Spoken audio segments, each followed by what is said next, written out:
kajian kita pada zuhur ini adalah ada beberapa hal yang mesti kita lakukan agar kita mendapat pertolongan Allah. Kapan kita akan merasakan pertolongan Allah itu akan datang kepada kita? Butuhkah kita pertolongan Allah? Sangat butuh. Ketika nanti kita terbujur, ruh masih di kandung badan, kata dokter kepada anak-anak kita, orang tua kalian ini sudah diusahakan memasukkan obat, tapi obat tak lagi mau masuk. Kata dokter ini hanya menunggu saatnya saja. Anak tak bisa menolong, dokter tak bisa membantu.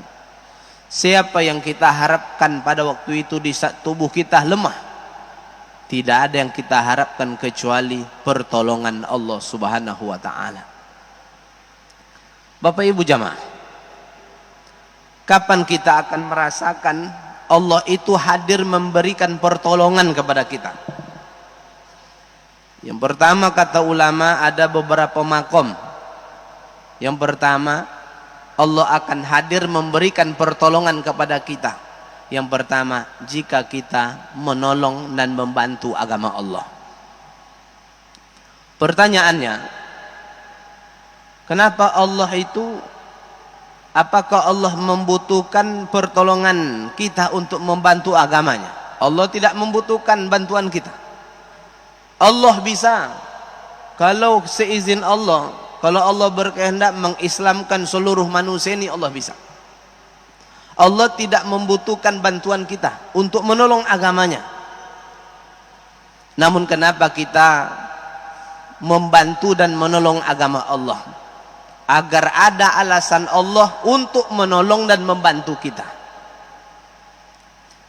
Bapak Ibu jamaah zuhur yang Allah muliakan, maka dalam Al-Quran Allah berfirman, a'udzubillahi minasyaitonirrajim, bismillahirrahmanirrahim. Ya ayyuhallazina amanu in tansurullaha yansurkum wa yusabbit aqdamakum. Hai orang yang beriman, jika kalian menolong dan membantu agama Allah, Allah akan menolong dan membantu kalian. Surat ini hampir setiap subuh itu dibaca di Masjid Kapal Munzalan di Pontianak. Pimpinan masjid Kiai Luqmanul Hakim, asal dia ceramah subuh, ayat ini baca untuk meyakinkan umat. Subuh besok dibacakan lagi, hai orang beriman, jika kalian menolong agama Allah, Allah pasti menolong kalian. Subuh besok dibacakan lagi, hai orang yang beriman, jika kalian menolong agama Allah, Allah akan menolong kalian. Setiap hari, sehingga jamaah Masjid Kapal Munzalan di Pontianak hafal ayat ini, sehingga lengket mendarah daging. Jika kita menolong agama Allah, Allah pasti akan menolong kita. Bapak Ibu yang Allah muliakan, timbul pertanyaan, bagaimana cara menolong agama Allah? Cara menolong agama Allah pertama, tentu melaksanakan syariat Allah, melaksanakan bentuk syariatnya yang dibawa oleh Nabi Muhammad SAW. Apa bentuk pertolongan Allah? Banyak Allah berikan bentuk pertolongannya. Syekh Ali Jabir almarhum punya seorang ayah. Adik-beradik beliau seluruhnya hafiz Quran 30 juz. Ketika sang ayah ditanya oleh orang, apa yang bapak lakukan sehingga bapak punya anak seluruhnya hafiz Quran? Yang hari ini sudah beberapa tahun Syekh Ali Jabir meninggal dunia. Ternyata kata sang ayah, lebih kurang 20 tahun saya tidak pernah meninggalkan sholat berjamaah. Ternyata sang ayah Syekh Ali Jabir itu hampir 20 tahun tak pernah meninggalkan sholat berjamaah sekalipun. Bahkan beliau menunggu datangnya azan, beliau sudah duduk. Sambil duduk menjelang azan dia berdoa, ya Allah, jadikan seluruh anak-anakku hafiz Quran seluruhnya ya Allah. Betullah kata Allah, jika agama Allah ditolong, Allah akan menolongnya.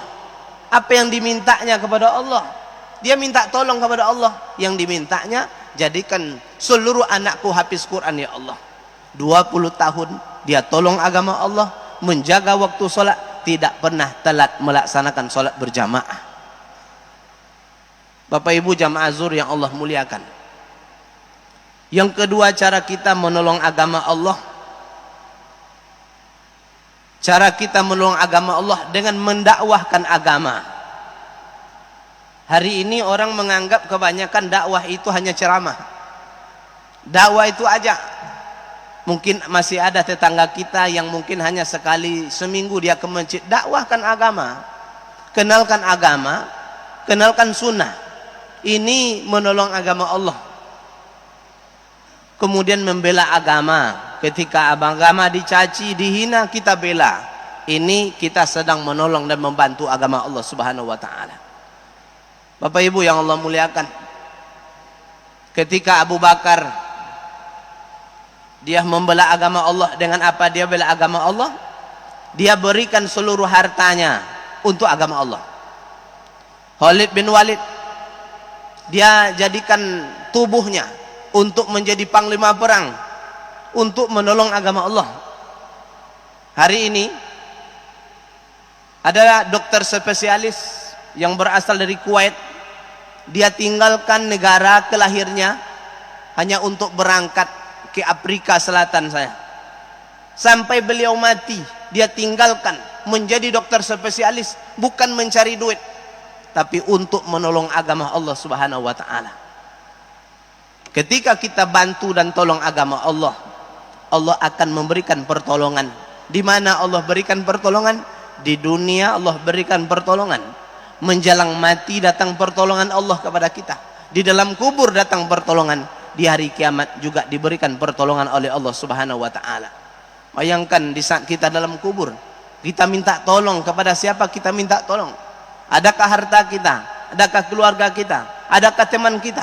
Tidak ada yang bisa kita andalkan kecuali amal soleh waktu di dunia pernah menolong dan membantu agama Allah Subhanahu wa taala. Kemudian yang kedua, kapan pertolongan Allah itu akan datang kepada kita? Yang kedua, jika kita sering berzikir menyebut nama Allah. Jangankan menyebut nama Allah. Ketika ada seorang preman besar, kata beliau kepada kita, nanti kalau bapak diganggu, nanti di gang itu bilang nama saya. Bayangkan, ketika kita bilang kepada preman tadi, orang tak mengganggu kita. Itu di dunia. Menyebut nama preman saja orang tak ganggu kita, apalagi menyebut nama Allah. Maka Allah akan hadir memberikan pertolongan di saat kita menyebut nama Allah. Yang ketiga, Allah akan datang memberikan pertolongan di saat kita berprasangka baik kepada Allah Subhanahu wa taala. Ternyata apa yang terjadi hari ini itulah baik menurut Allah. Seorang yang dulu pernah menyesal tidak lulus akabri, beliau asal Sumatera Barat, beliau tes akabri di Jakarta. Ketika cuma beliau tinggal sendirian yang tidak lulus, ternyata beliau setelah itu beliau menjadi pedagang baju di Jakarta. Kawan-kawan seluruhnya 2004 berangkat ke Aceh seluruhnya, yang tinggal cuma satu. Sudah beberapa tahun jumpalah pedagang yang tak lulus tadi dengan kawan satu orang yang tinggal di Jakarta. Dia bertanya, di mana kawan kita yang dulu yang akabri, apakah sudah Kapolsek, Kapolres? Kata kawannya, seluruh kawan kita yang dioper dulu ke Aceh meninggal dunia seluruhnya. Barulah pedagang kain yang tak lulus akabri itu dalam hatinya mengucapkan alhamdulillah, seandainya saya kemarin lulus, mungkin saya juga dioper 2004 ke tsunami Aceh sana. Artinya apa yang terjadi hari ini itulah yang terbaik menurut Allah Subhanahu wa taala. Mudah-mudahan ada hikmah atau sekitar pada zuhur ini. Mohon maaf atas salah kekurangan. Terima kasih atas segala perhatian. Billahi taufiq wal hidayah. Wassalamualaikum warahmatullahi